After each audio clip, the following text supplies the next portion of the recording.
जय जगन्नाथ समस्त को आमर यूट्यूब चैनल ओडिया भाषा ओडिया अस्मिता को स्वागत। तेज आम समस्ते जाचे जे आमर एसएसपी पीजीटी काउंसलिंग प्रोसेस आरंभ हो जाइए। तो आज प्रथम शिफ्ट रे आमर बीजेपी हायर सेकेंडरी स्कूल थिला ओडिया एवं लॉजिक हॉल गेट नंबर 1 एवं हॉल नंबर 19 रे ओडिया रे थिला एवं गेट नंबर 2 हॉल नंबर 106 रे लॉजिक रे थिला। सेही परि भाबरे सेकेंड शिफ्ट रे मध्य कोन थिला ना इंग्लिश थिला एवं एजुकेशन थिला।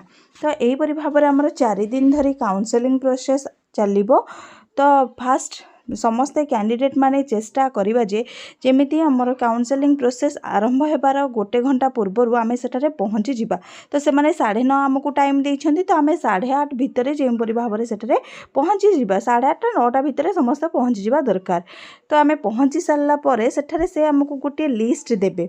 तो सेही लिस्ट हिसाब रे समस्तकर रैंक था सीरियल नंबर थाए एवं सीरियल नंबर सहित तार डाहाण पट साइड रे केउ सीरियल रे पिला मानकु डाका जिवो काउंसलिंग प्रोसेस पई ताहा मध्य उल्लेख थाए। तो जो सीरियल रे पिला मानकु डाकिबा पई थाए से माने सेही सीरियल अनुसार पिला मानकु डाकंती।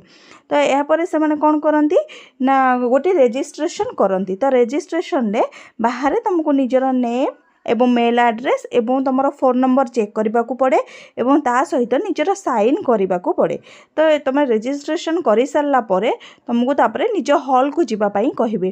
तो काउंसलिंग प्रोसेस पे कौन सी डॉक्यूमेंट रो आवश्यकता नहीं, आधार कार्ड ना तुम कौन सी लेटर तो किसी भी आवश्यकता नथिला।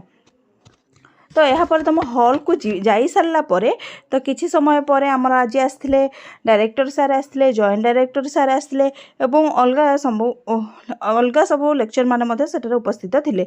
तो सार आसिला परे फास्ट गोटे ब्रीफिंग देइथिले जे कौन ब्रीफिंग देइथिले जे कौन ना काउंसलिंग प्रोसेस तो चलिबो। तो यह सहित काउंसलिंग प्रोसेस सरिला परे किछि दिन परे से नियुक्ति पर्व गोटे हेबो बोली कहिले एवं मुख्यमंत्री जेबे हमको टाइम देबे सेबे हमर नियुक्ति पर्व हेबो। यापर से कहले जे साम्स तरफ कौन सी माने हमको दि जाइनी लेटर दि जाइनी जे प्लेस ऑफ पोस्टिंग रो किंतु निज कॉलेज रो सेटा आसीबो तुमको काउंसलिंग लेटर बा तुमको काउंसलिंग लेटर तो सेटा नुहे तुम जॉइनिंग लेटर निज कॉलेज तरफ रो आसीबो। एठारे कौन सी लेटर दि जाइबो नाही। तो रजिस्ट्रेशन कर सारा पर सेटार जाइए बसबो। तापर जो मैंने आसी आम डायरेक्टर सार से किसी टाइम आमको ब्रीफिंग एमती देले। ब्रीफिंग दे सारापर से काउंसलिंग प्रोसेस आरंभ करने को चलिए। तो काउंसलिंग प्रोसेस रे प्रथमे से गोटे बड़ प्रोजेक्टर थाए एवं से ही बड़ प्रोजेक्टर हिसाब रे आम मान कौन करने को पड़ो ना सबू कॉलेज गुड़िक से देखई था। फास्ट से जो सीरियल आसी था डाहाण पट साइड रे जो सीरियल गुड़िक थी तो से सीरियल हिसाब रे जड़े जड़े पिला डाकिबे एवं तांको प्रथमे से पचारुथिले जे तमे केउ डिस्ट्रिक्ट नबा को चाहुछ। तो समस्त एटा ओपन काउंसलिंग समस्त फ्रंट रे ही से माने प्रश्न पचारि जे केउ डिस्ट्रिक्ट तमे नबाकू चाहुछ से जो डिस्ट्रिक्ट कहिबे तो से प्रोजेक्टर रे माने बड़ बड़ अक्षर लिखा होता है से डिस्ट्रिक्ट एवं से डिस्ट्रिक्ट रे थिबा सब कॉलेज गुड़िकर लिस्ट आसी जाई थाए।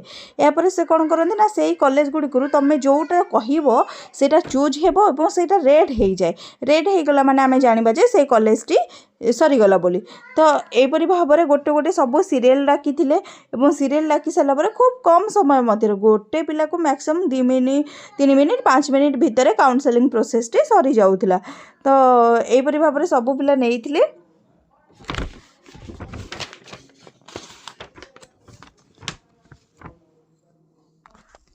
तो आज वीडियो को यही रखा। यहपरी नुआ नुआ वीडियो पाइबापी चैनल को लाइक शेयर सब्सक्राइब करूँ एवं पाखरे थिबा बेल आइकन को दबाई दिंतु।